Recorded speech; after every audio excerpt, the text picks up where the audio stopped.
चिंटू चालू ही नहीं किया। सर तो हमारा इलेक्ट्रोकेमिस्ट्री हमें रिकॉर्डिंग में से देखना होगा। इलेक्ट्रोकेमिस्ट्री रिकॉर्डिंग में से देखना होगा पूरा। आज का मतलब सिर्फ अच्छा आज वाला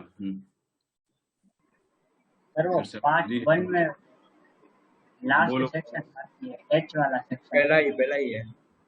पार्ट 1 वाला एच सेक्शन बाकी है। हाँ सर, उसमें 2 डाउट है, एक H2 और एक H3। एक H2 और H3। हाँ, ये सूडो हैलाइड। सूडो हैलाइड उसको बोलते हैं ना जिसके ऊपर क्या देखो, नाइट्रोजन एटम का होना नेसेसरी होता है, उसको सूडो हैलोजन बोलते हैं। और अगर उसमें आयंस आ गए ना तो सूडो हैलाइड हो गया। तो नाइट्रोजन इसमें नहीं है तो ये सही हो गया। और सूडो हैलोजन का मतलब क्या हुआ, चार्ज नहीं होना चाहिए, लेकिन नाइट्रोजन क्या होना चाहिए, प्रेजेंट होना चाहिए ना। मैंने बोला सूडो हैलोजन उसको बोलेंगे नाइट्रोजन एटम, मतलब CN ग्रुप जो है नाइट्रोजन एटम का होना नेसेसरी होता है। नाइट्रोजन एटम का होना नेसेसरी होता है। तो देखो सब में नाइट्रोजन, और अगर चार्ज आ गया तो सूडो हाइलाइड हो गया, बोलते हैं ना क्लोराइड मतलब Cl-।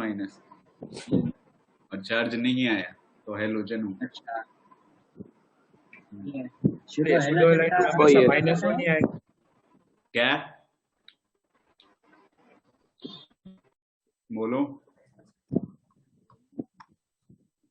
खत्म। बोल हर्ष। सूडो हैलोजन वाला क्या? कौन सा बोल रहे हो, फिर से बोलो ना एक बार। अरे सूडो हैलाइड आ गया समझ में। ये सूडो हैलोजन में क्या है? उसमें चार्ज नहीं होगा, नाइट्रोजन वाला आइटम, नाइट्रोजन एटम, लेकिन चार्ज नहीं होगा, चार्ज नहीं होगा। ठीक है, तो जिस ऑप्शन में चार्ज नहीं है वो सही होगा। एक्सरसाइज सूडो हैलाइड पे हमेशा -1 चार्ज ही आएगा।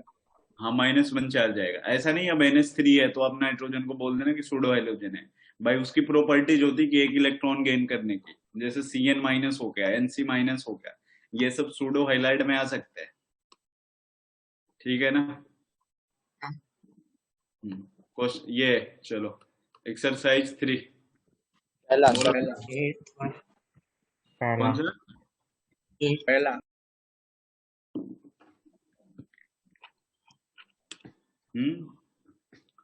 पहला वाला सर, ये एग्जाम्पल वाला। बहुत सारे रिएक्शन इसके करवाए मैंने तेरे को। देखो X2 प्लस, ऐसे ले लेते हैं, X माइनस प्लस X2, और यहाँ पे क्या बन जाएगा, ऐसे इसको डैश करके ले लेते हैं तो X2 बन जाएगा प्लस X पे माइनस। X माइनस आप कुछ भी रख सकते हो, फ्लोरीन, क्लोरीन, ब्रोमीन, आयोडीन। ठीक है, X2 में देखना वो वाला आइटम आप रखना, जैसे मान लो ना अगर आपने फ्लोरीन रख लिया तो आप यहाँ क्लोरीन रख लो, ब्रोमीन रख लो, आयोडीन रख लो। क्या ये तीनों इसके निगेटिव को खींच सकता है क्या, नहीं ना, नहीं। No reaction. लेकिन अगर आपने Cl- लगाया तो यहाँ पे आप क्या क्या रख सकते हो, इस पे इलेक्ट्रोनेगेटिव ज्यादा होना चाहिए, इलेक्ट्रोनेगेटिविटी। अगला निगेटिव चार्ज है ना, उसकी इलेक्ट्रोनेगेटिविटी दूसरे वाले से कम होनी चाहिए। अगर F2 आपने लगाया तो रिएक्शन हो जाएगा नहीं, F- प्लस Cl2। हाँ। अगर ये Cl- प्लस Br2 रिएक्शन होगा क्या भाई, इसमें माइनस चार्ज को Br ले सकता है क्या, नहीं ले सकता, तो नो रिएक्शन। आया समझ में। स्टैंडर्ड इलेक्ट्रोड पोटेंशियल क्या होता है? अच्छा, स्टैंडर्ड इलेक्ट्रोड पोटेंशियल वो अभी थोड़ी देर में समझ में आएगा, इलेक्ट्रोकेमिस्ट्री में समझाऊंगा मैं। कहाँ पे है? नहीं मतलब इसी में था, सिग्नेचर में ऐसा कुछ लिखा हुआ था। अच्छा, जिसका रिडक्शन पोटेंशियल ज्यादा होगा। कोई नहीं, अभी उसको जाने देना, इलेक्ट्रोकेमिस्ट्री में आपको वो वाली चीज समझ में आएगी। ठीक है, अभी आप ऐसे समझना, वो वाला आइटम आपको रखना होगा जो उसका निगेटिव चार्ज को खींच ले तो रिएक्शन हो जाएगी, और नहीं खींच सकता तो रिएक्शन नहीं होगी। समझ में आया?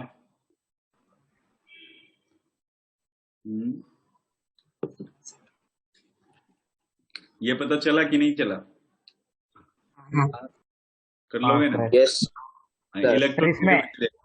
हाँ बोलो। Explain the feasibility of reaction मतलब सर क्या मेंशन करना होगा? मतलब रिएक्शन हो रहा है तो डेल्टा जी की वैल्यू क्या होगी? लेस देन 0 होगी। फिजिबिलिटी का मतलब स्पॉन्टेनिटी होता है, और स्पॉन्टेनिटी का मतलब डेल्टा जी लेस देन 0 है तो स्पॉन्टेनियस है। नेगेटिव। ये एक्सप्लेन ओके कर। सर।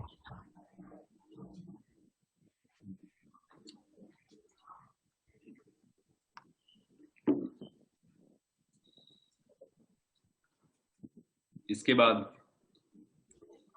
8 कौन सा? 8 सर ये इसके नोट करना है। एक मिनट ये रखो रखो। करवा रखा है रे मैंने उसमें ना, नोटबुक में 17 वाले ग्रुप में। अब देखना सारी रिएक्शन लिखवाई है। आप क्वेश्चन नंबर कौन सा पूछ रहे हो? 8। 8 के पहले किसी का कुछ है क्या? नहीं, चलो देखो एक बार मैं 18 ग्रुप की रिएक्शन आपको ना इंस्टेंट में रिवीजन करवा देता हूँ। XeF4 आया इस वजह से। Xe प्लस F एक अगर में एक तो एक में मुझे XeF बोलो। वो ए और डी वाले में डाउट है, बीच के दो गए थे तो वो दोनों आप करा दो ना। अच्छा ए और डी, तो तेरे को हाँ व्यूज। ये नहीं। अच्छा ए और, तो फिर ले लेता हूँ मैं। Xe plus F2 1:20। इलेक्ट्रोनिगेटिविटी का रेशियो है कितना होता था? 658 658 580 673 73 5 और 658 873। 8760 70 यही ना? हाँ ये बनता है XeF4 और ये XeF6। F6। सर ये दूसरा क्या है 1760 70 वो क्या है? ये प्रेशर ओके 673 केल्विन वो टेम्परेचर है। हाइड्रोलिसिस देखना, अगर आपके पास XeF2 आ गया और XeF6 आ गया, अगर इसकी हाइड्रोलिसिस आपको करवानी है ना तो Xe ये बन जाता है क्या? Xe plus F2, sorry Xe plus क्या बन जाता है? HF। हाँ, और इसमें क्या होता है? Xe plus XC plus O2 plus HF उन दोनों के प्रोडक्ट F4 में दोनों मिक्स करके होते हैं। हाँ वो HF पार्शियल और कंप्लीट वो होते हैं। मैंने पार्शियल की बात नहीं की, पार्शियल बस XeF6 के अंदर चलता है, इसके अलावा और किसी में नहीं। XeF2 प्लस H2O क्या बन गया? Xe plus HF। XeF6 क्या बना? XeO3 plus HF plus O2। और और उसमें XeF4 फिर का ये बनता है, क्या ये भी बनता है। क्या बोल रहे हो पीयूष? CF6 के साथ हाइड्रोलाइसिस करते हैं तो फिर Xe भी बनता है। हम मैंने बोला कि पार्शियल ये अपन कंप्लीट हाइड्रोलिसिस है।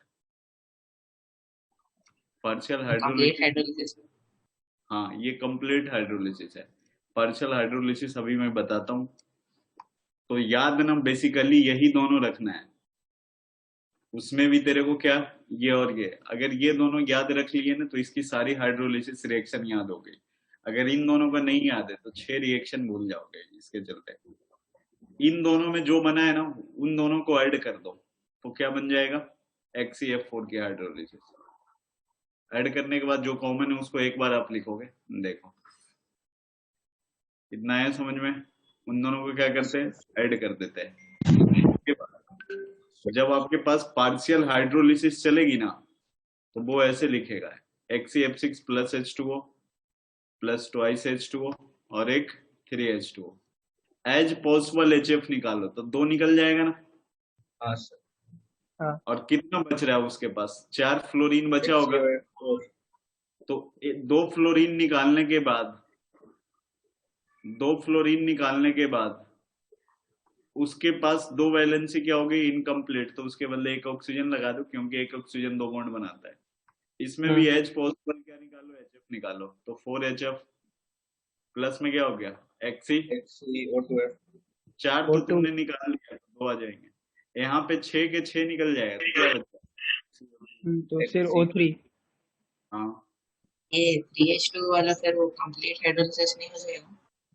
3H2O वाला जो हुआ, हम वो दे के रखते हैं ऐसे कि पार्शियल हाइड्रोलिसिस होगा तो 1 मोल 2 मोल 3 मोल, तो 1 मोल के साथ ये 2 मोल के साथ सबके साथ एज पॉसिबल HF आप निकालते जाओ और प्रोडक्ट बनाते जाओ, तो ये पार्शियल हाइड्रोलिसिस हो गया, ये कंप्लीट हाइड्रोलिसिस हो गया। तो अगर आपको ये दोनों याद है ना तो ये 3 तो ऐसे ही याद रहेंगे। XeF4 सबसे ज्यादा पूछा जाता है क्योंकि ये डिस्प्रोपोर्शनल रिएक्शन होता है, इसका ऑक्सीडेशन नंबर +4 है, यहाँ पे 6 है, यहाँ पे कितना है 0 0, तो ये डिस्प्रोपोर्शनल रिएक्शन होती है।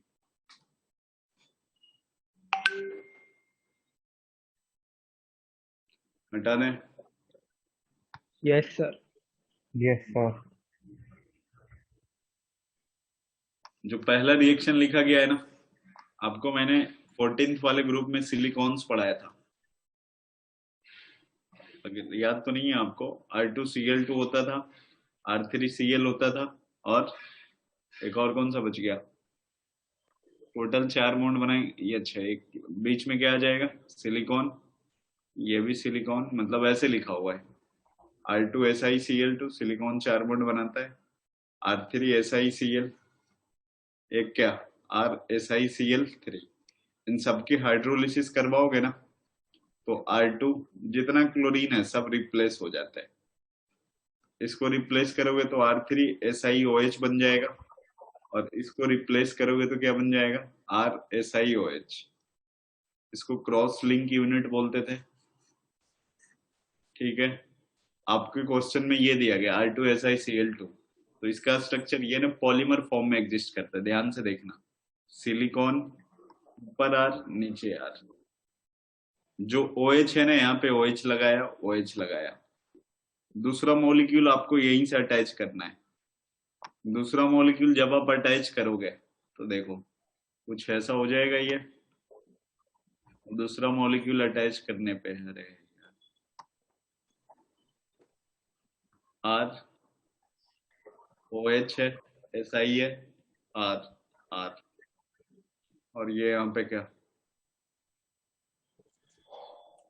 यहाँ पे क्या OH प्लस में HO, दूसरा मॉलिक्यूल अगर आपने ऐड किया तो ये पॉलीमर फॉर्म में धीरे धीरे बनते जाता है।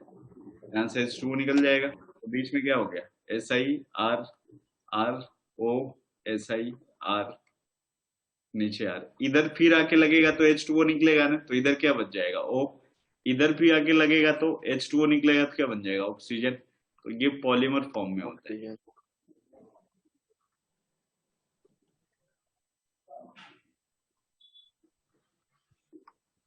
सिलिकॉन्स सिलिकेट जब पढ़ाया तो उस टाइम कर रहा है, ये सिलिकॉन्स में पढ़ाया मैंने।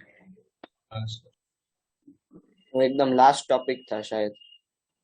हाँ, वो PD उसके बाद ऑर्गेनिक स्टार्ट किया था। चलो इसको हटाएं।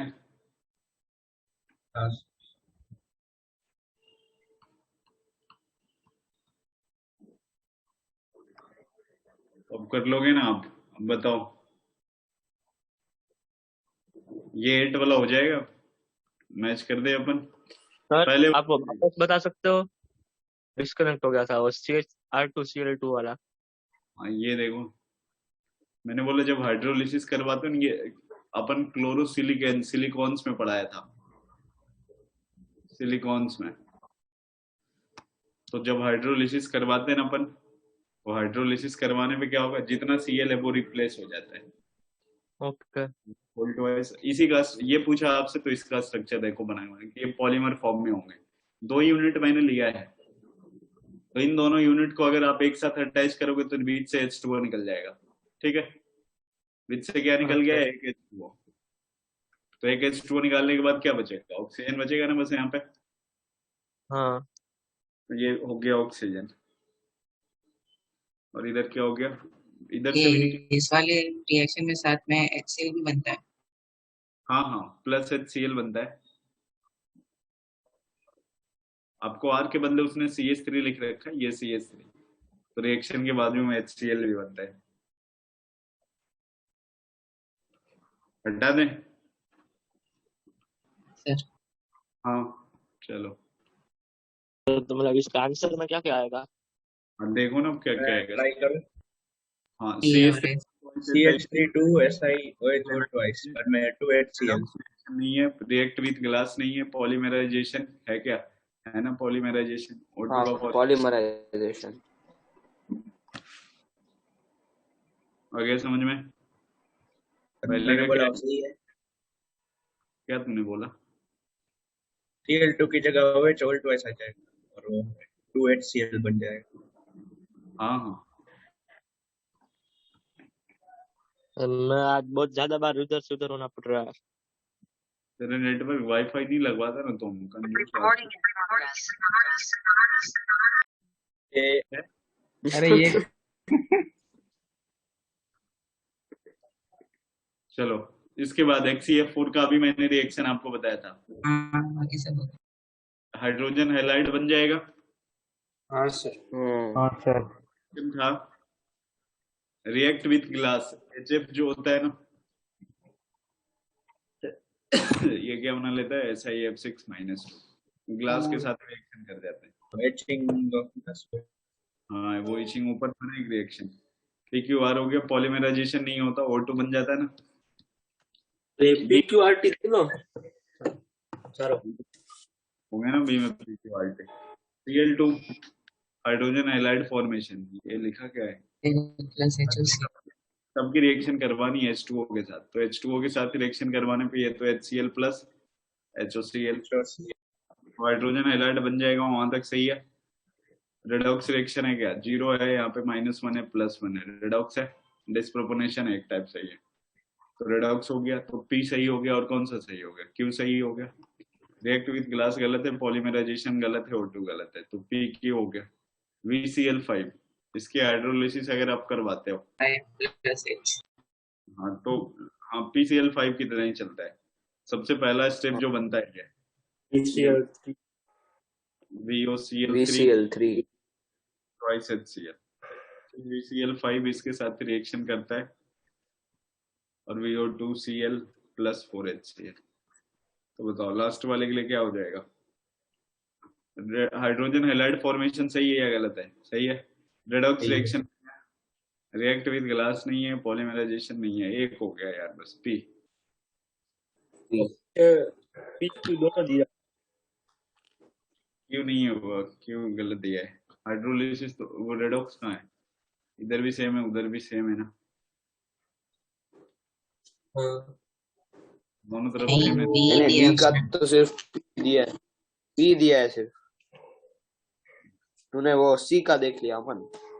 नेक्स्ट, चलो नेक्स्ट बताओ। ये 11 और 12। 11। हाँ सर 11-12। ये BCl5 का ऐसा नहीं कर सकते, V2O5 plus HCl oxidation number से। पीयूष क्या बोलना चाह रहा है, VCl5 को PCl5 कर दें? नहीं मतलब उसको ऐसे V2O5 प्लस HCl ऐसा नहीं कर सकते रिएक्शन। नहीं नहीं, PCl5 की तरह हाइड्रोलिसिस होती है, हाइड्रोलिसिस में क्या होता है, ऑलमोस्ट ऑक्सीडेशन नंबर सेम होते हैं, वो चेंज नहीं होते। क्वेश्चन नंबर 10 और 11। 11 और 12। 11 और 12। 10th में 11-12। 11 12। ये 10th वाला चलो देखना क्वेश्चन नंबर 11 पहले से 10th। आपको पढ़ना पड़ेगा उसके लिए पैराग्राफ। ओके 10th देखते चलो। उसमें ना SO2Cl2 प्लस व्हाइट फास्फोरस, फिर वो क्या बनाते हैं वही जानना। PCL5 PCl5 preparation of hydrogen halide, Cl2 cold dilute hot concentrated NaOH, ये करवाया ना मैंने आपको, क्या बना लेता है, NaCl plus NaCl plus H2O। Cold dilute and hot concentrated भी लिखा है, ये क्या है यार, मतलब एक बार के साथ एक करवाया बार तो कोल्ड एंड डाइल्यूटेड होता है, दूसरी बार हॉट एंड दोनों कॉन्सेंट्रेटेड। रिएक्शन करवाना है क्या, हाँ NaOH। हाँ तो एक तो बन जाएगा NaCl प्लस में क्या बन जाएगा, NaOCl3 NaCl, ओ हाँ हाँ। NaCl ClO3। NaCl और सर इसके बाद ये O3 का ऑक्सीडेशन नंबर क्या होता है? NaO3 का NaClO3 में ऑक्सीडेशन नंबर क्या है? +5 है, और क्या, ये -6 से +1 है, +5 हो गया। बोला भी था कि +5 में ज्यादा हॉट एंड कंसंट्रेटेड है। आगे बढ़ते हैं। फिर क्या बोला है? Oxo acid of chlorine P and Q। एक P और Q दोनों क्या है? ऑक्जो एसिड है। तो एक तो ऑक्जो एसिड ये है, एक ये है, यही दोनों है ना है। हाँ हाँ सर। तो पहले वाले से क्या मिला होगा? NaOCl। NaOC ऑक्जो एसिड वो है ना, ये है ना, ये HOCl का ऑक्जो एसिड। हाँ और सर। दूसरे वाले Q से NaClO3 है, मतलब इसका HCl HClO3 क्लोरिक एसिड। इसके बाद क्या है? हाइपोक्लोरस और क्लोरिक। हाँ, ये हाइड्रोजन और ये chloric. The Cl2 gas react with SO2। फिर Cl2 को किसके साथ रिएक्शन करवाया गया है? SO2 के तो साथ। To CO2 presence of charcoal. तो यहाँ लिखता हूँ मैं ना, SO2 प्लस Cl2। Cl2 तो ऑक्सीडाइज होना चाहिए, मतलब ये SO2 Cl2 बन जाएगा। ये आ रहा है तो इसमें चारकोल का विथ व्हाइट फास्फोरस, ये तो करवाया था मैंने। जब अगर इसका रिएक्शन आप किसके साथ करवाते हो? व्हाइट फास्फोरस के साथ, तो PCl5 बनता है। व्हाइट फास्फोरस मतलब P4। रिएक्शन क्या बन गया? ये PCl5। Are react with white phosphorus to give a compound S। ये S हो गया। ऑन हाइड्रोलिसिस S, H2 हो गया hydrolysis, given four phosphorus H3PO3 four. 4 आएगा, +5 वाला। हाँ, H3PO4। हाँ हाँ 4 ठीक है, P हो गया ना। ये टी है तो ए ऑप्शन इसका 10th का। R देखो, R नहीं पता चला अपने को। RSO2Cl2 है। S क्या है? SO2Cl2 ये PCl5 और SO2Cl2 प्लस P H3PO4 वाला कहाँ पर था? ये मैंने आपको प्रिपरेशन ऑफ PCl5 में देखना करवाया है।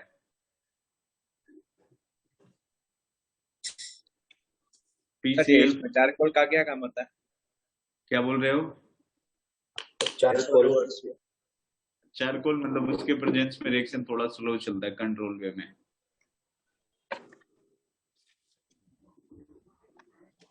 RST और हाँ दूसरा सर, उसमें अपना तो वो चारकोल और व्हाइट फास्फोरस वो पता नहीं चला था बस।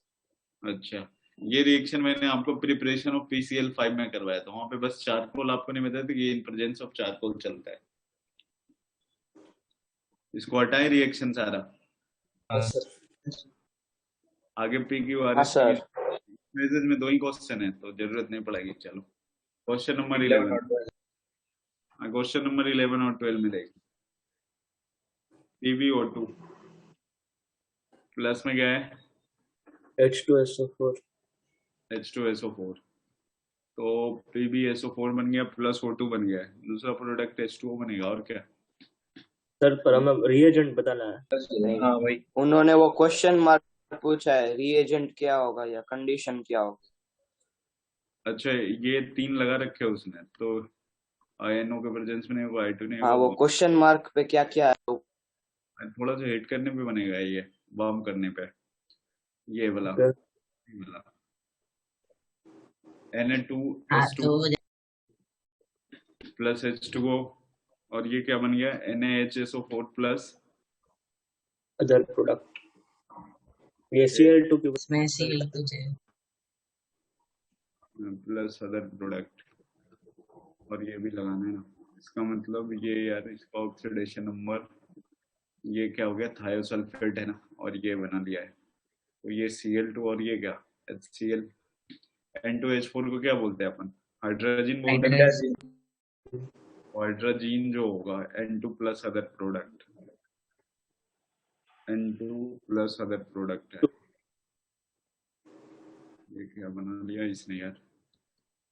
N2H4 और ये N2 हो गया। प्लस HI बनता होगा अगर I2 डालेंगे ना। I2 यहाँ आएंगे और ये क्या बन जाएगा? इस तरह से अपने आप से करना पड़ता है हमें। वही XeF2 Xe plus other product, ये तो आसान। दूसरा NO लग एक NO बच गया ना, मतलब ये इसमें हम क्या NOF बनेगा। और क्या?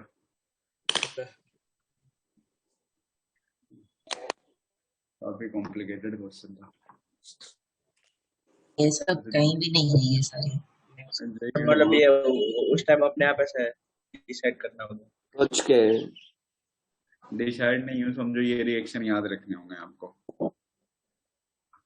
ओह, चलिए आगे 12th वाला। 12th वाला, हाँ sir. Under embed condition the total number of gases release XeF6 का कंप्लीट हाइड्रोलिसिस अगर आप करवाओगे रेडियो 3 प्लस एच तो क्या बन जाएगा? Radio 3 plus 3 H XeO3। XeO3 मतलब ऑक्सीडेशन नंबर कितना? HF बनता है वो समझ में आया, और PHF है उसमें OH और माइनस H2 करेंगे तो F2 बन जाएगा। उसके ये बाद पी क्या पी ये फर्स्ट को लेना है, वो कैसे पता चलेगा? ये XeO3 बना होगा ना, प्लस में क्या होगा? HF होगा। HF आगे- गैस होगा, CO3 गैस नहीं होता है शायद। हाँ, फिर आगे बढ़ते ना, ये तो क्रिस्टल हो गया। CO3 hydrolysis. अब OH माइनस, ये बेसिक मीडियम में रिएक्शन करवाया ना इसने, और उस HF का हाइड्रोलिसिस है कि XeO3? हाँ वही पी किसको लिया? सर वो मेन प्रोडक्ट का होता है ना। मेन प्रोडक्ट, अरे इसमें XeO3 बना प्लस दूसरा कौन सा प्रोडक्ट आया? HF। HF। भाई ये हटेगा कैसे? तो दूसरे में क्या हो जाएगा? ये तो बेसिक मीडियम वाली रिएक्शन मैंने बताई नहीं, वो ध्यान रखना आपको। और ये क्या होगा? बेसिक मीडियम के प्रेजेंस में जब रिएक्शन होगा तो बेसिक मीडियम के प्रेजेंस XeO3 होगा, O3 होगा। XeO3, अगर इसका रिएक्शन आपने बेसिक मीडियम में करवा दिया तो बेसिक मीडियम में रिएक्शन करवाने के बाद ना ये थोड़ा एक XeO6-4 बनता है, जिसका स्ट्रक्चर ऐसा होगा। Xe डबल बॉन्ड हो, टोटल कितना ऑक्सीजन? 4। बाकी के 4 पे माइनस। देख लो कितने बॉन्ड बनाए, 2 4 6 और XeO6-4 बन गया, प्लस में क्या बन जाता है यहाँ पे? Xe बन जाता है। अब ये स्लो डिस्प्रोपोर्शनेशन रिएक्शन चलती है। यहाँ पे ऑक्सीडेशन नंबर बताओ इसका कितना है जेनॉन का? 8 है। तो ये फिर से यहाँ पे स्लो डिस्प्रोपोर्शनेशन रिएक्शन, ये CO3 प्लस XeO3, एक तो XeO3 बन जाता है, बाद में तो कुछ नहीं बनेगा ना। डिस्प्रोपोर्शनेशन रिएक्शन यही एक बनेगा। तो ये डिस्प्रोपोर्शनेशन रिएक्शन अच्छा उल्टे साइड से हुआ। इसका 8 है तो इसका कितना है? 6 है। 6। और एक 0 वाले का कितना?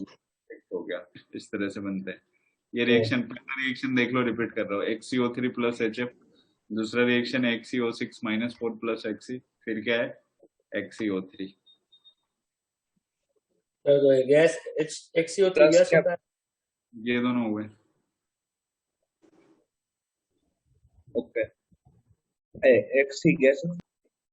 हाँ गैस ही है। ये रिवर्स, ये लास्ट वाला कैसे रिएक्शन लिखा? ऐसे लिखा मैंने, रिवर्स XeO6 डिस्ट्रीब्यूशन। कम प्रोपोर्शनेशन बोलते हैं उसको, XeO3। यहाँ पे देख लो इसका ऑक्सीडेशन नंबर कितना है? 6 तो से उधर 8 और 0। 8।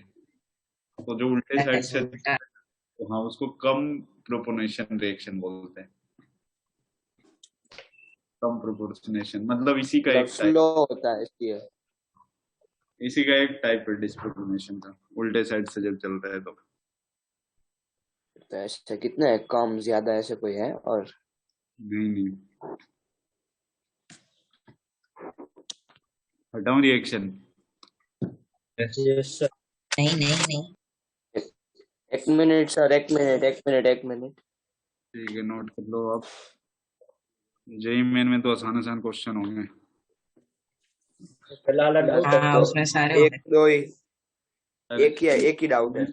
लोग के आसान ही आते हैं, एडवांस में आते हैं ना तो फिर सॉल्ट एनालिसिस का यूज कर लेता है वो, इसीलिए कॉम्प्लेक्स हो जाते हैं। लेकिन जेई मेंस में वो आसान पूछते हैं पी ब्लॉक का।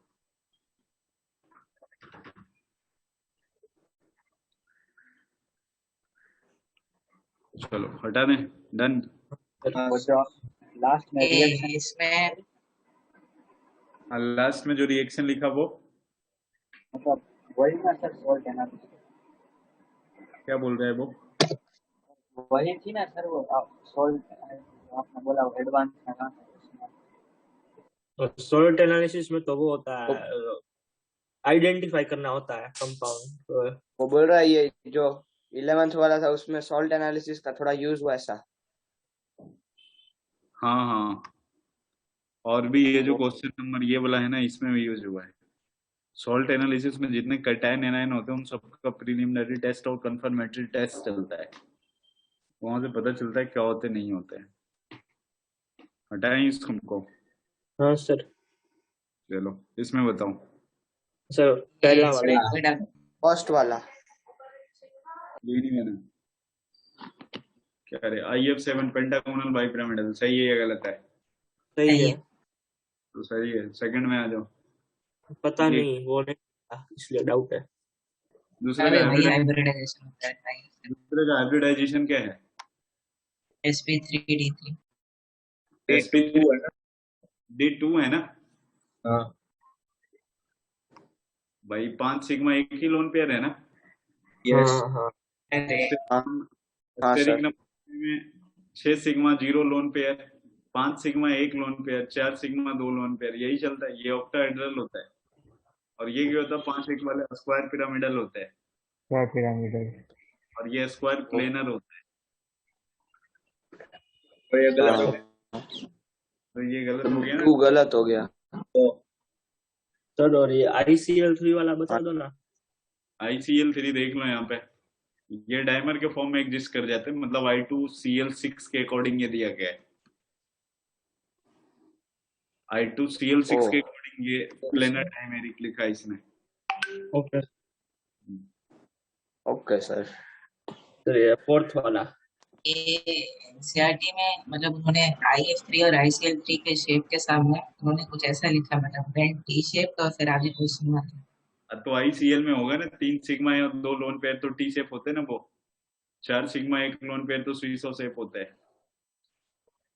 सर टी शेप ये कब होता है? प्लेनर डायमेरिक मतलब अरे स्टेरिक नंबर अगर 5 है तो इसमें क्या चलता है? 5 और 0 फिर कि पेंटागोनल पिरामिडल हुआ, trigonal bi pyramidal, sorry trigonal bi pyramidal. 4 और 1 में क्या होता है? सीसो शेप होता है। हाँ हाँ। 3 और टी शेप 3 होता है। में टी शेप। शेप होता है। 2 और 3 में क्या होता है? लीनियर होता है।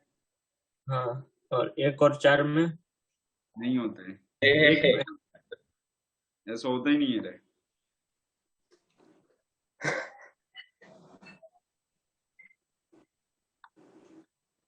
सर चौथा वाला। बेंट टी शेप मतलब क्या होता है, वही पूछ रहा टी शेप, आप एक बात बताओ, इसके अंदर टोटल कितना है? 3 सिग्मा 2 लोन पेयर, तो इन तीनों दो सिग्मा से की वजह बनाओगे से आप। हो जाता है, इसलिए बेंट हो जाता है। CL है। है, ऐसे ये यहाँ पे CL हो गया, यहाँ पे फ्लोरीन आ गया। कितना लोन पेयर है? लोन पेयर कितने के एंगल पे जाएगा? 90 पे या 120 पे? 120। तो 120 पे यहाँ हो गया ना लोन पेयर, और यहाँ हो गया। अब एक फ्लोरीन ऊपर लगाओगे और एक फ्लोरीन कहाँ लगाओगे? नीचे लगाओगे। तो ये देखो यहाँ पे टी शेप। ये तो एक साइड वाले को आधा टी। तो ऐसा वाई शेप भी हो सकता है ये। क्या बोलते हो? उल्टा वाई। एक बात बताओ, ये ऊपर वाला इसके साथ 90 के एंगल पे होता है, ये इसके साथ 90 के एंगल पे होता है। हाँ। तो भाई कहाँ हो गया? हाँ सर। तो फिर जब ऊपर हाँ। नीचे 90 ये भी इसके साथ 90 पे, ये इसके साथ ये तीनों आपस में क्या हो गए? म्यूचुअली परपेंडिकुलर हो गए। ये तो ये टी टी ऐसे, ये ऐसे है। सर वो सेम प्लेन वाला को देखे तो वाई शेप भी बन रहा है। सर पर वो जो सेम प्लेन में वो थोड़ी ना परपेंडिकुलर होंगे, वो तो 180 पे होंगे ना। कौन सा? ये वाला और ये वाला? हाँ। अरे वो नहीं, मैं ये लोन पेयर वाले की बात। लोन पेयर को देखना ही नहीं होता ना शेप में। हाँ वही। अरे हाँ। अभी तो हम इसको देख रहे हैं ना यहाँ पे कि ऐसे किया मैंने। तो टी कैसे बना, मेरे को वो समझ में नहीं आया। अरे देख तो अरे ऐसे ये मुंडी घुमा के देख। हाँ इसको रोटेट करो ऐसे, तो ये ऐसे आएगा। बन गया। मैं उसकी बात कर रहा था। ऐसा नहीं है ना कि वो अलग अलग प्लेन में तीनों, नहीं नहीं, 2 सेम प्लेन में और एक अलग है ना, तो ठीक है। हाँ ये लोन पेयर को भी गिनते हैं तो ज्योमेट्री कहते हैं, ऐसा होता है ना कुछ। हाँ हाँ। सर ये चौथा वाला। चौथा वाला क्या है? सर रीजन कर ले पहले। Cl2 और वाटर ही है ना वो। हाँ Rejoin वही। क्वेश्चन नंबर 8, जिन्होंने एग्जाम अभी करवाया थोड़ा देर पहले। हाँ वही। ये सेकंड वाला में पार्शियल इलेक्ट्रोलिसिस में जो बनता है वो एक्सी, वो कौन सा वाला पार्शियल है वो पता नहीं चला, 1 2 या 3। 1 2 3 सारे के सारे पार्शियल हाइड्रोलिसिस ही थे। हाँ पर उसमें से कौन सा वाला लेना है इसमें वो पता नहीं चला था ऐसा। तुम सिंगल वाला अरे लेना है, ऑप्शंस देखना। उसी से पता चल जाएंगे। देखो पी ब्लॉक की चीजें ना मतलब इतनी आसानी से नहीं आने वाला है, जब से आप 2 से 3 बार नहीं पढ़ोगे ना नहीं आने वाला है, ठीक ना। और अगर आपसे को लोगों को मतलब 2 से 3 बार पढ़ने में आस्कर है तो फिर पी ब्लॉक भूल जाना कि कभी आ भी सकता है, ये चीज हमेशा ध्यान रखना। इसीलिए मैंने अपने तरफ से ना आपको पढ़ाया, रिवीजन कराया, असाइनमेंट लगाया। अब आपका काम है कि ना फिर से एक बार सेट आप सॉल्व करोगे पूरी के पूरे, आपको आइडिया लगेगा ना कि आप कहाँ पे फंसे थे, तो वहां पे कौन से सिचुएशन में कौन सा डील हुआ था कि अच्छा यहाँ पे क्या सर ने बोला था। सेम सीट आप 1 से 2 बार और लगाओगे ना तो ठीक हो जाएगा, और अगर नहीं लगाओगे तो फिर पी ब्लॉक भूल जाना, और पी ब्लॉक भूलने का मतलब है कि इनऑर्गेनिक केमिस्ट्री भूल जाना। हाँ सर हाँ। ये XeO4 भी बन सकता है, XeO3 भी बन सकता है, उसमें से कौन सा लेना है वो डाउट है। क्या बोल रहे हो? तो जो XeO2 नहीं 7th वाला XeO3 और XeO4 दोनों बन सकता है ना, तो उसमें से कौन सा लेना है। चलो देख, CO3 फिर कंप्लीट XeO3 हाइड्रोलिसिस कंप्लीट में में नहीं आ नहीं बनना। जाएगा। हाँ PS2 वाला कंप्लीट पार्शियल हाइड्रोलिसिस में होता है। पार्शियल हाइड्रोलिसिस का मतलब क्या होता है अपने पास? 1 तो और 2 एक वाला। हाँ उसका कंप्लीट, उसका क्या नहीं, फ्लोरीन नहीं निकला होगा, यही ना। ओके। हाँ तो कौन सा हो जाएगा ये, तो ये हो जाएगा ना जब थर्ड सारे के ऑप्शन। चल जाते हैं तभी ठीक है। सर मैं तो 7th वाले में पूछ रहा था, उन्होंने कुछ और दिया भी नहीं उसलिए। तो 7 वाले में देखो पार्शियल हाइड्रोलिसिस वाटर, तो XeF6 किसके साथ रिएक्शन कर रहा है ये? ये कौन सा 1 2 3 ZeO4 बनेगा या ZeOF2। F2 है नहीं option. XeO6 on partial hydrolysis with water, अगर पार्शियल हाइड्रोलिसिस ऑफ वाटर के साथ करवाते हो, ठीक है, तो आगे पढ़ो ना क्वेश्चन, देखो क्या क्या। X the same compound x is formed when x react with silica, silica के साथ रिएक्ट करने वाला कौन होता है? HF होता है ना। अरे सिलिका के हाँ साथ भी रिएक्ट करता है ना, कौन सा HF, मतलब जो प्रोडक्ट वाला एक होगा वो कौन सा होगा? HF होगा। तो the X same x F, formed आपको कुछ बोला नहीं है तो सिंगल H2O के साथ रिएक्शन करवाओगे, XeO क्या बन गया 4 प्लस में ट्वाइस HF। अब ये किसकी रिएक्शन है? Sir XeF। हाँ का मतलब एक तो HF हुआ ना किसका? सर, F6 और सिलिका का एक बार रिएक्शन करवाना पड़ेगा ना, वो कैसे होगा। वही करवा रहा हूँ ना, HF और सिलिका का रिएक्शन तो ये होता है, यहाँ पे क्या बन नहीं जाता है थोड़ा देर पहले लिखा था मैंने, -2 H2 सर SiF6 होता है, तो H को हटा दिया है मैंने। ये वाला ना करे तो भी आंसर आ रहा है। कैसे। क्वेश्चन नंबर 7 का देखो, मैं बता रहा हूँ। आपने पार्शियल हाइड्रोलिसिस किया, आपको क्या मिल गया? XeOF4 प्लस में क्या मिल गया? HF। The same compound X is formed, X जो है ना फिर से बन रहा है कब? XeOF4 जब आप रिएक्शन करवा रहे हो XeF6 और सिलिका का, ठीक है, तो X मतलब ये वाला यहाँ पे भी बन रहा है, ऐसा इसने बोला और ये बन जाता है SiF4। ओके। तो ये और ये देखो सेम है।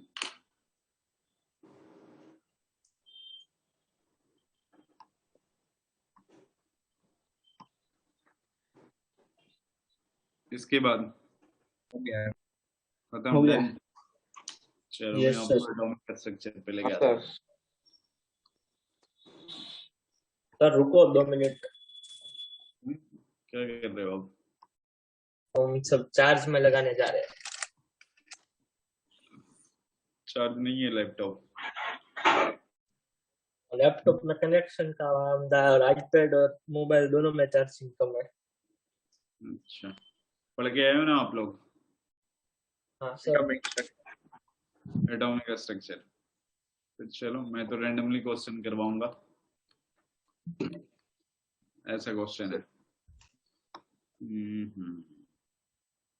सबसे पहला है डी ब्रोगली वेवलेंथ पढ़े ना तुम लोग?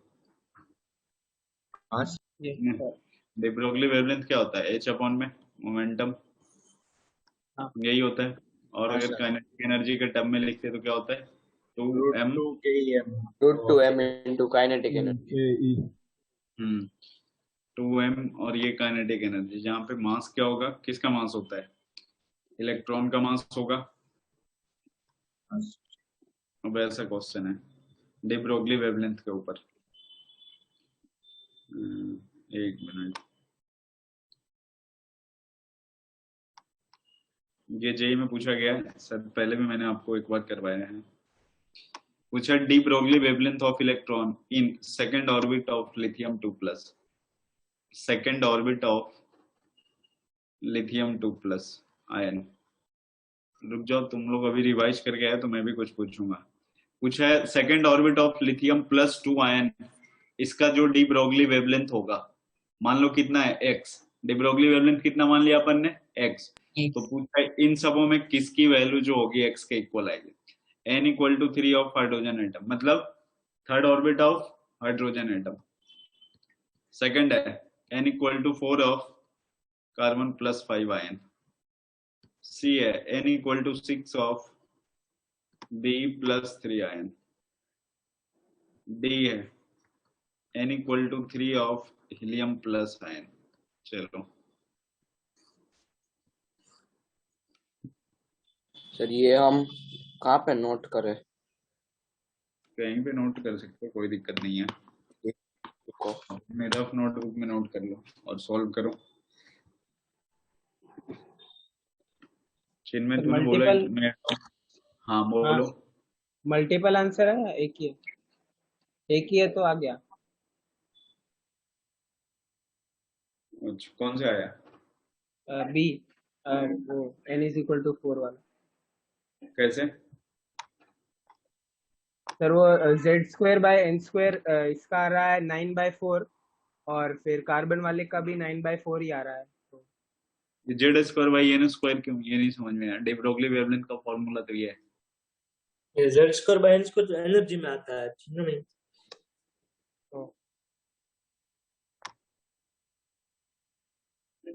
फिर तूने कैसे निकाला कि Z²/n²? ये तो वेवलेंथ का फॉर्मूला है। ये वो उसमें आता है ना, = 13.6 into hc/λ वाले सर। चलो जिनमें आज तुम्हें एटॉमिक स्ट्रक्चर रिवाइज कर गया हो, एनर्जी का फॉर्मूला बताओ। कौन कौन सा एनर्जी का फॉर्मूला तुम पढ़े एटॉमिक स्ट्रक्चर में?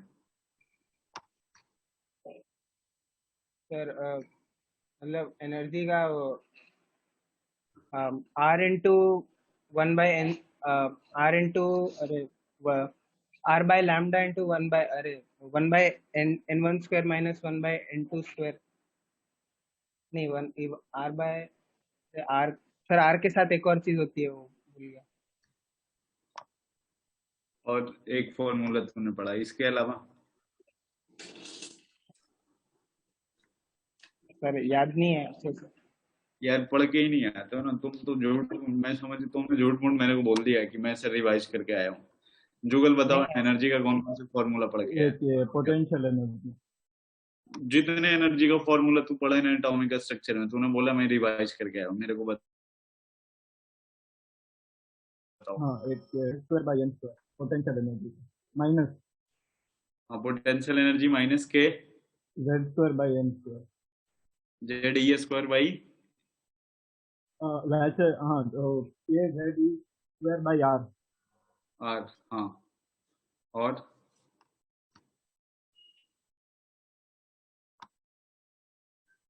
और फिर वो ये चेंज इन एनर्जी वाला। तो जो आपको तूने जितना एनर्जी का फॉर्मूला पढ़ा ना वो बताओ मेरे को।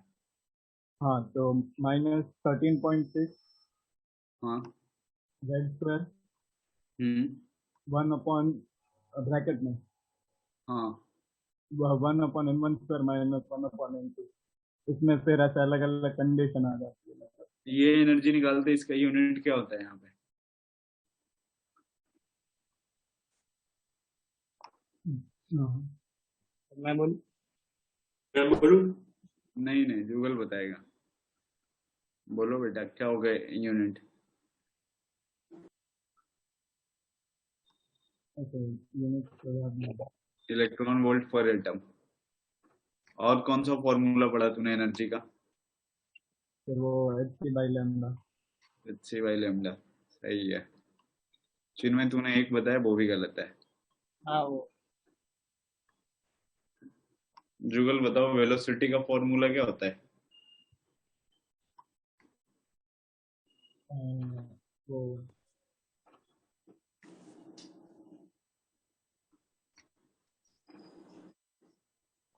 सर हाँ वो इसमें बोलूं? डेटा याद नहीं है।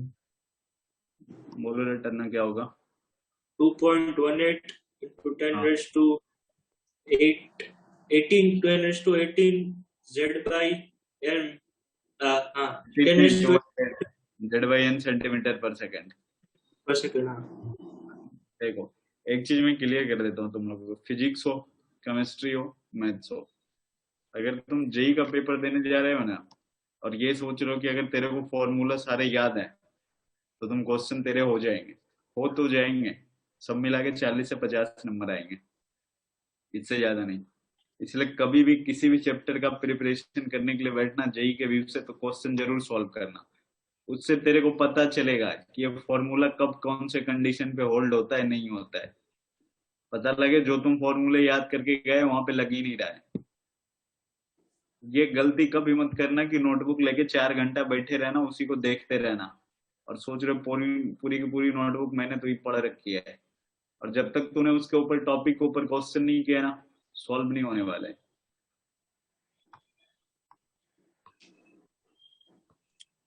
जिनमें तूने सेकंड आंसर बताया था, चीटिंग किए थे क्या तुम? सही सही बोलना। नहीं तो सर वो दिमाग में फिर आया जेड इसलिए मैंने लगा दिया।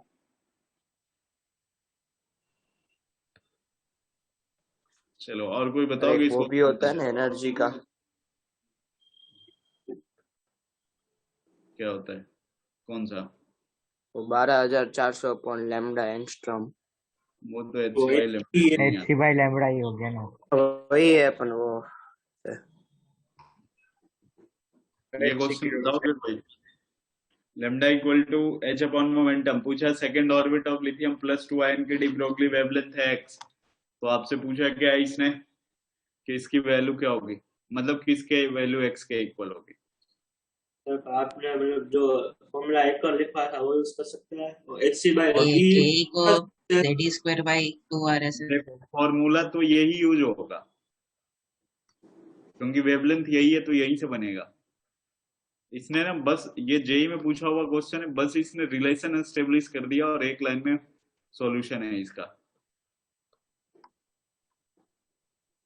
देखना, आप लोग सोच लो एक बार। तो Z by V में आता है ना Z by N। वी में? हाँ हाँ V में Z by हाँ, N आता है। अब सही इनका है। Z by तो ये सही डायरेक्टली है। प्रोपोर्शनल एन वाई जेड, तो ये inversely proportional N Y Z. हाँ अब बस देख लो, तो इसका एन की वैल्यू 2 है और जेड की वैल्यू कितना है? 3 है, 3 तो 2/3 इसी में आएगा। ऐसे भी क्वेश्चन होंगे, आप उधर लेमडा और वेलोसिटी ढूंढते रहोगे, पता लगे तो लगेगा इनसफिशिएंट क्वेश्चन है। चलो, इसको हटाए ना अपन, नेक्स्ट में देखना।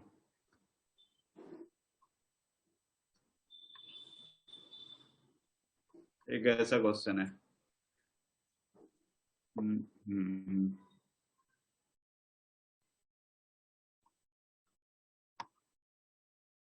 पूछा है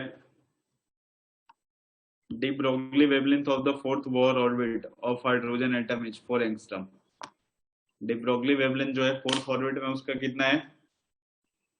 4 एंगस्ट्रॉम। तो सरकमफेरेंस ऑफ द ऑर्बिट पूछा है, सरकमफेरेंस।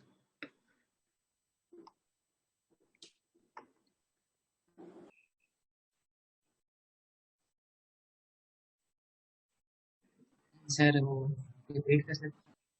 कोई question repeat.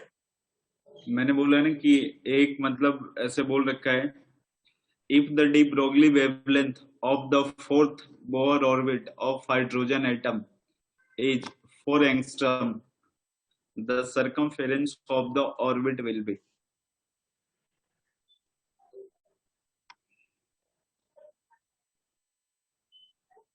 D Broglie wavelength का क्या काम है? de Broglie wavelength का क्या काम है? वो एग्जैक्ट नहीं निकलेगा, इसके हिसाब से आंसर चेंज हो जाएगा, जो तू ओरिजिनल में डालेगा ना। देखो सरकमफेरेंस भी 4 होगा, जैसे इसने बोला ना कि फोर्थ ऑर्बिट में, तो डी ब्रोगली वेवलेंथ में जो इलेक्ट्रॉन होता है ना, मतलब वो वेव नेचर के ऊपर डी ब्रोगली वेवलेंथ दिया गया है।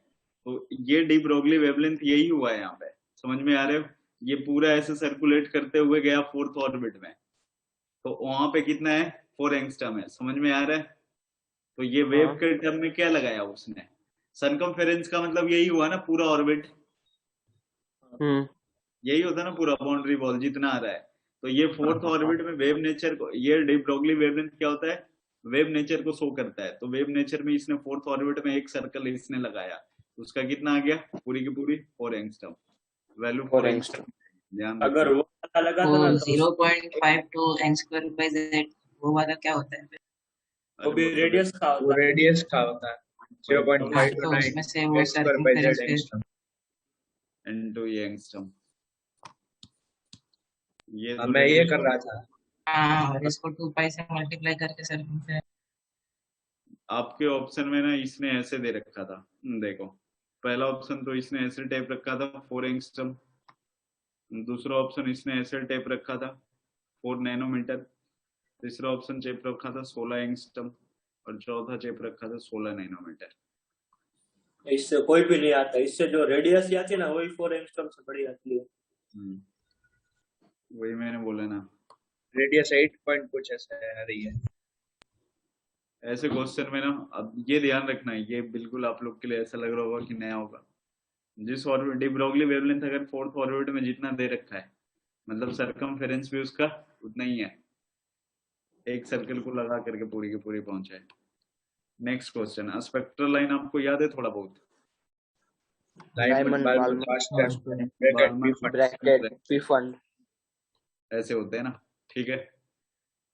आपको ये पता दिखाई देने वाला कौन सा होता है? बस ये बता। Balmer visible region. कोई अपने पास ये है, मतलब 6th ऑर्बिट में 1 2 3 4 5 6 से 1 पे आ रहा है, वो वाली लाइन बतानी है जो आपको दिखाई देगी। वो वाली लाइन बतानी है जो आपको दिखाई पड़ेगी, मतलब विजुअल लाइन कितनी होगी? 6 से 1 पे, 6 से कहाँ पे आ रहा है? 1 पे आ रहा है। 9 होगी, 9। टोटल स्पेक्ट्रल लाइन बताओ पहले तो।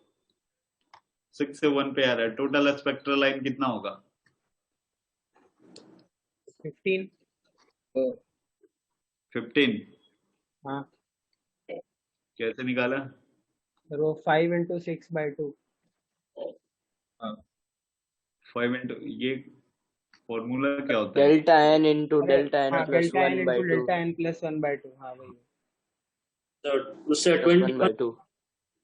अरे अरे 5 वो 5 5 इंटू 6 हाँ 15 आएगी। ये 15 तो स्पेक्ट्रल लाइन हो गया। आपको दिखाई देने वाला लाइन कितना होगा ये सोचो। 4 होगा सर। 4। और किसी का कोई आंसर? पर एक सेकंड। दिखाई देने वाला 3 से 2 में होगा ना? वही दिखाई दे, बस 3 से 2 आएगा वही दिखाई देगा। हर वो लाइनें जो 2 पे आके स्ट्राइक करेगी वो दिखाई पड़ेगी। 4 से 2, 5 से 2, 6 से 2। हर वो लाइनें जो 2 पे आके स्ट्राइक करेगी वो दिखाई पड़ेगी। यहाँ से निकल गया वो दिखाई नहीं पड़ेगा। तो 1 2 3 4 ही लाइन होंगे ना, सर इसके अलावा तो और कोई आ ही नहीं सकता है। हमें तो 1 तक लेके जाना है ना, तो सारी की सारी क्रॉस नहीं कर जाएगी। हाँ वही। अरे तो सारी की सारी लेकिन क्रॉस कर वो जाएगी तो ना, लाइमन पे रही ना 1 वो वाली। दिखाई नहीं पड़ेगी ना। जब सारी क्रॉस कर जाएगी वो तो लाइमन पे आके रुकी ना। लाइमन जो होता है वो अप्लाई करता है अल्ट्रा वायलेट रे में। ये अपने को कहाँ दिखाई पड़ रही है? नहीं दिखाएगी। हाँ पर हमें तो 1 पे जाना है ना, तो फिर वही 6 से 1 पे जा रहे हैं तो सारी की सारी 1 पे आके स्ट्राइक करेगी लास्ट में, तो इससे तो 0 आएगा ना। तेरे को दिखाई कौन सी लाइन देगी ये बताओ पहले। जो 2 पे स्ट्राइक कर रही होगी। हाँ तो 6 से 1 पे फिर क्यों जा रहे हो तुम, वो दिखाई पड़ेगा क्या नहीं अपने।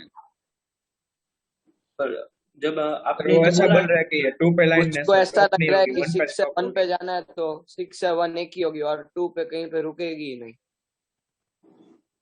क्यों नहीं रुकेगी रे, टोटल पॉसिबल लाइन निकाला जाता है। आपको मिड आईटी के 3rd फ्लोर से नीचे 1 पे जंप लगाना है, तो मन हुआ तो 3 से कूद गए ना, नहीं तो 2 पे आएगा फिर 2 से 1 पे जंप लगा सकता है कि नहीं।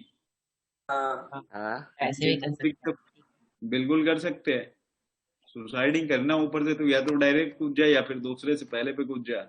2 बार कूद के। हाँ हाँ मतलब तीसरे से इस पे आ, इससे इस पे आ जा, 6 से 5 पे आएगा, 5 से 6 पे आएगा, हो सकता है डायरेक्ट आ जाए। तो ओके। उसी वही तो पॉसिबल लाइन है ना 15 टोटल, हाँ हाँ वही टोटल पॉसिबल लाइन हुआ 15। लेकिन क्या 15 थोड़ी नहीं दिखाई पड़ेंगे, दिखाई देने वाले तो यही 4 हुए ना, 1 2 3 4। समझ में आया। Yes sir. तो एनर्जी Next. चेंज क्या एनर्जी। 6 पे 5, 6 से 5 पे, फिर 5 से ऐसे एक एक करके 1 पे और डायरेक्ट 1 पे, एनर्जी चेंज तो नहीं होगा ना। क्या बोल रहे हो एनर्जी चेंज। एनर्जी उतनी लूज करेगा ना। क्यों उतने क्यों लूज करेगी यार, आपको फॉर्मूला पता है ना एनर्जी का, RZ स्क्वायर इंटू 1/n1 का स्क्वायर माइनस 1/n2 का स्क्वायर। अब ये मान लो तो बीच वाला कट जाएगा तो खाली लास्ट वाला यहाँ बचेगा। से यहाँ कोई 4 से 3 पे आ रहा है, तो इन दोनों की एनर्जी सेम होगी क्या, 4 से 3 हो गया, 4 से 5 हो ऐसा गया, है। तो अलग अलग। बोल रहा है इससे 1 डायरेक्ट आ जाए उसकी, और ये इन सब से ऐसे हो के आए उसकी तो सेम ही होगी ना। हाँ बोल सेम होगी।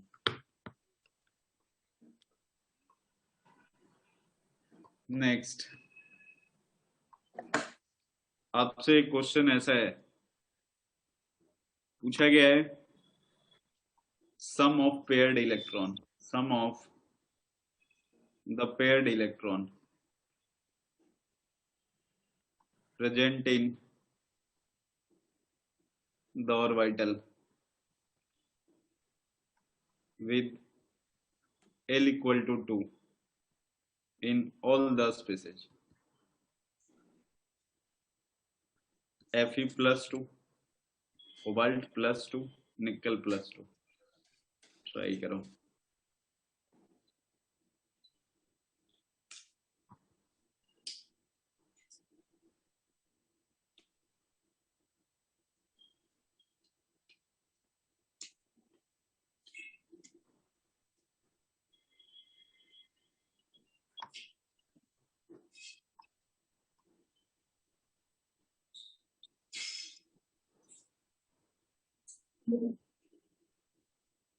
हो गया, कितना आ गया।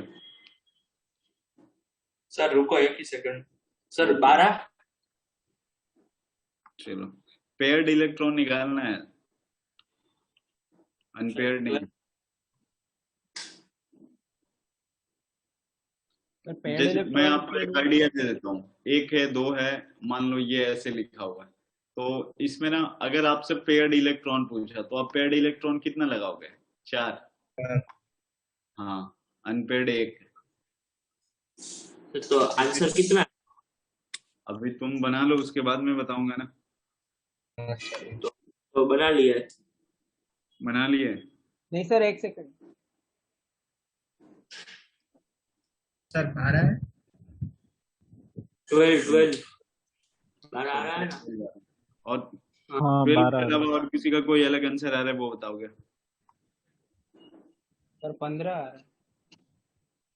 15। 15 कैसे सर।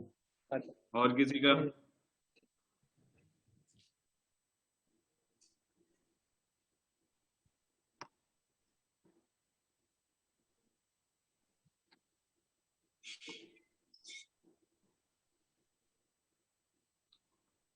किसी का नहीं। चलो देखना मैं करता हूँ। चलो रे टन्ना बताओ 12 कैसे आए तेरे। सर वो An+2 यानी कि 24 इलेक्ट्रॉन होंगे उसमें। एक मिनट रुक जा। Fe+2 अगर L की वैल्यू 2 है तो इसके लिए L की वैल्यू 2 कहाँ पे आती है? डी में। डी वाले और डी। मतलब 3D वाले ही आएंगे ना इलेक्ट्रॉन बस। हाँ हाँ तो 3D में Fe+2 में 3D में कितना इलेक्ट्रॉन? 6 है। हाँ चल बता, 6 इलेक्ट्रॉन। फिर तूने यहाँ से पेयर्ड इलेक्ट्रॉन कितना निकाला है? इधर इसमें 2 आएगा, हाँ इसमें 2 हो गए पेयर्ड इलेक्ट्रॉन। अच्छा फिर कोबाल्ट में से 4 हो जाएगा और निकल में 6 हो जाएगा, तो सम 12 हो जाएगा। कोबाल्ट+2, L की वैल्यू 2, तो ये 3D कितना होगा? D7 D7। 2 ही निकाले ना अपन ने। तो यहाँ पे कितने हो गए? 1 2 3 4 5 6 7, यहाँ पे 4 2 6, और फिर उसमें वैसे 6 हो जाएगा, तो 12 आ जाएगा। ये कितने होते हैं? 8। हाँ टोटल 12 सही है। पेयर्ड इलेक्ट्रॉन पूछा था, ध्यान रखना आप। हटाए ना इसको। Yes sir. Yes sir. जो सोडियम होता है ना, सोडियम, उसके लास्ट इलेक्ट्रॉन के लिए NLMS की वैल्यू लिखना है। सोडियम के लास्ट इलेक्ट्रॉन के लिए 300 और प्लस माइनस 30 प्लस माइनस 3 0 0 0 और प्लस हाफ या माइनस प्लस माइनस हाफ, मतलब दोनों में से। अच्छा +1/2 या फिर -1/2, ठीक है। मतलब 3s1 वाले के लिए पूछा है। समझ में आ रहा है ना इतना? यस हाँ सर। चलो एक क्वेश्चन आपसे। Z की वैल्यू 36, ठीक है। Z की वैल्यू 36 है, N की वैल्यू 4, L की वैल्यू 2, S की value 1/2। Total electron sir N की वैल्यू ये आपने 4 बोला या 3? 3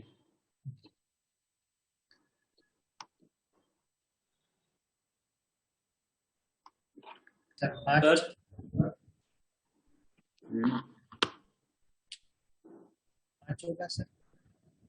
कितने? 5 और किसी का कोई? हाँ सर 5। 5 ही होगा। और टोटल 5 इलेक्ट्रॉन, क्योंकि ये 3D10 को रिप्रेजेंट कर रहा है ना।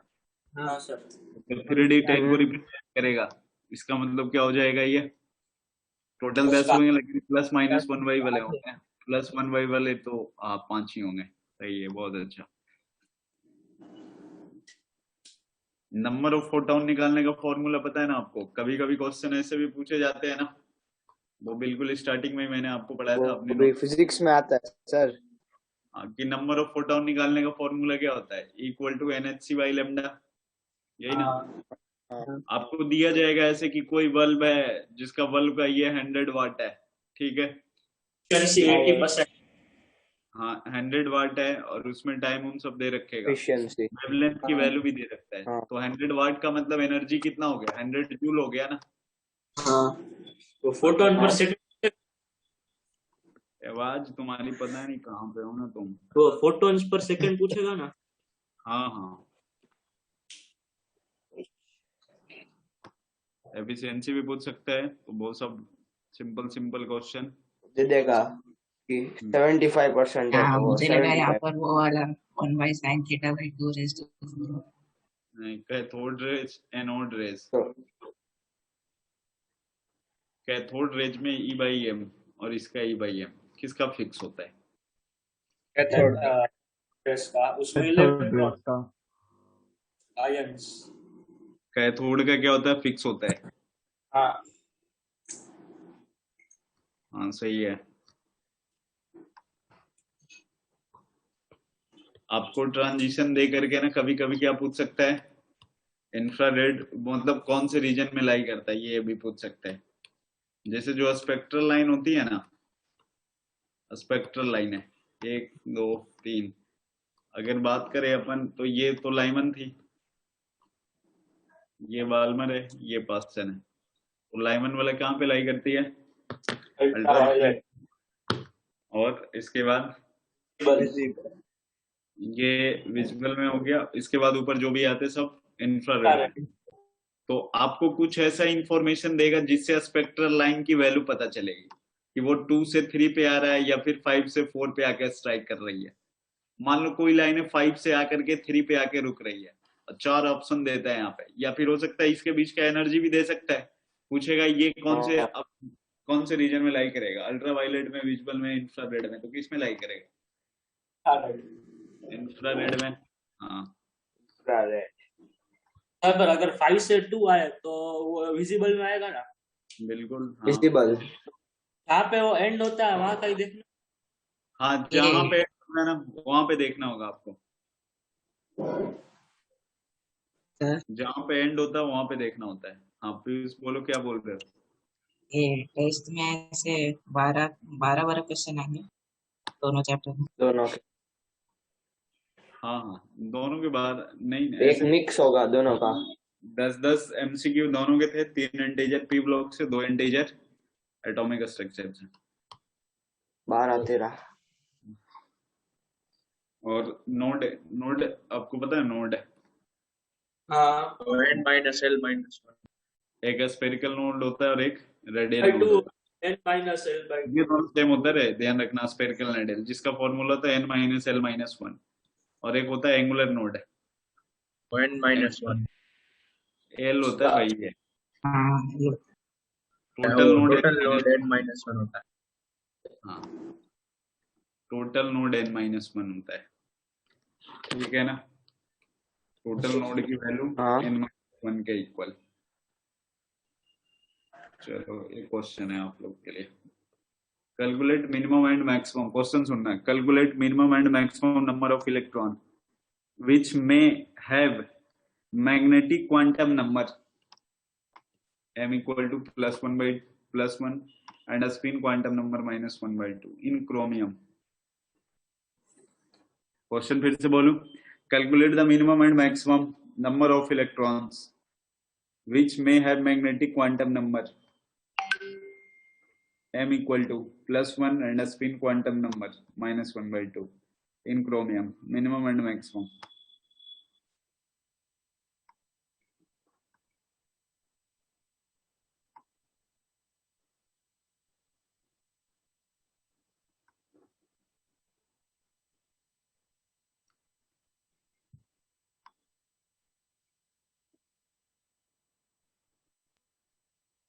तीन होंगे। क्या 3 मतलब क्या आया? अच्छा अरे मिनिमम मैक्सिमम पूछा है ना मैंने, तो मिनिमम भी 3 मैक्सिमम भी 3, क्या ऐसा बोल रहे हो आप? नहीं क्रोमियम के लिए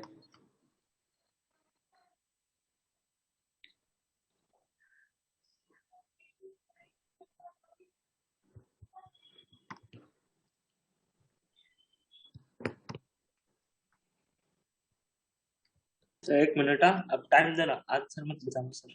जरूर।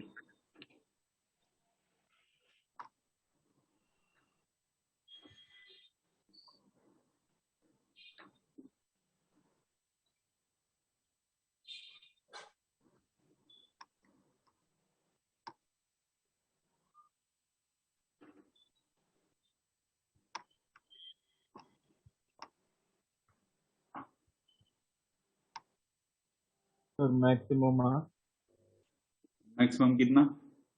8 मैक्सिमम 8 8 8 बोल 8 बोल रहा है वो। 8 और मिनिमम चलिए क्रोमियम में ऐसा होता है ना, कोई एक्सेप्शन होता है ना उसमें, वो इलेक्ट्रॉन 4s135 होता है, 4s135। हाँ हाँ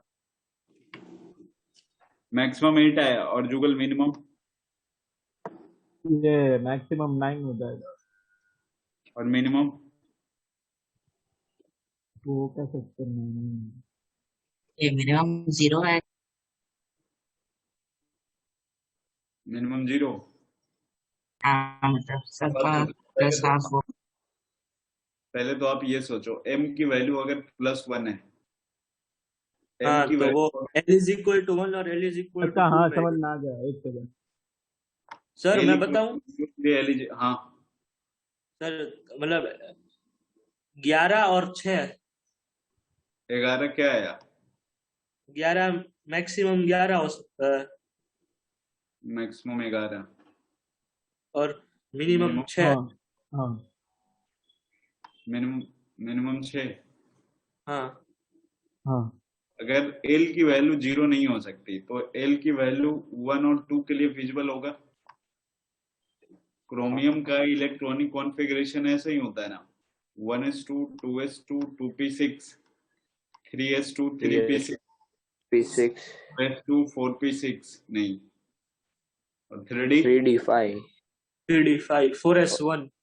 3d 4S1 इसमें देखो कैंसिल कौन कौन हो गया, m की वैल्यू +1 इसमें नहीं आ सकती, इसमें नहीं आ S सकती, वाले सारे कैंसिल हो गए। एस वाले बड़े नहीं आ सकते। p की बात करें अगर, आज आज होंगे। आज आ जाएंगे आज calculate the minimum and maximum number of electron which may have magnetic quantum number m equal to +1 and a spin quantum number s equal to -1/2 in chromium। चलो p की अगर बात करें, m की वैल्यू +1, हाँ तो 3 के हाफ हो गए, 3 के माइनस हाँ। हाफ हो गए। तो ये तीन ही अरे यार तुम फिर उल्टा पुल्टा बोल रहे हो। 3 कैसे हो m जाएगी? इक्वल टू 1 तो सिर्फ 2 क्यों सबकी होंगे? वैल्यू सेम होगी क्या? नहीं आपको नहीं, तो- हाँ तो फिर इस डब्बे का देखना है ना। हाँ हाँ आप तो तीनों के तीनों ले लिया कि p में तो टोटल 3 आएगा, वहां पे तो -1 भी आ गया, 0 भी आ गया, +1 भी आ गया, तो इसमें एक ही आएगा ना। एक हाँ एक हाँ एक इसमें एक आया, तो अब आया 2 और किसी 3 2 और 3 2 और 3 हाँ अब सही है। वो सारे काउंट कर रहे हैं। वही। तुमने सब सारे के सारे ले लिए, इन 3 डब्बे में से कोई एक ही आएगा ना। पूरा डब्बा मान लिया था। हाँ इसीलिए उसने स्पेसिफाई कर रखा था कि m की वैल्यू +1। सर। ये हाँ 2 और 3 कैसे? अच्छा वो हाँ सर वही D वाला दो कैसे है? प्लस हाफ, अच्छा 2 कैसे आया? हाँ आ गया। वो D वाला प्लस हाफ होगा ना, ऐसा है कुछ है ना। हाँ d वाला +हाफ, तो मिनिमम पूछा है ना अपने से, तो मिनिमम तो ले भी सकते नहीं भी ले सकते ना भाई। 5 इलेक्ट्रॉन 1 2 3 4 5 मिनिमम पूछा है, और आपको +1/2 रखना या -1/2, तो ये कोई जरूरी नहीं है ना कि जिसको तुम काउंट कर रहे हो, जैसे ये -2 हो गया, -1 हो गया, 0 हो गया, 1 हो गया, 2 हो गया, इस वाले डब्बे में ये कोई जरूरी थोड़ी ना है कि ये +1/2 वाले ही होंगे। जब अपने को मिनिमम रखना है तो इसको तो कैंसिल आउट करके ही चलेंगे ना अपन। हाँ सर। तो एक इलेक्ट्रॉन यहाँ से मिलेगा, एक यहाँ से मिलेगा, मैक्सिमम में मैक्सिमम लेना है तो ये भी आ जाएगा एक, तो 3 हो गया। अब मिनिमम में यही दोनों आएंगे ना।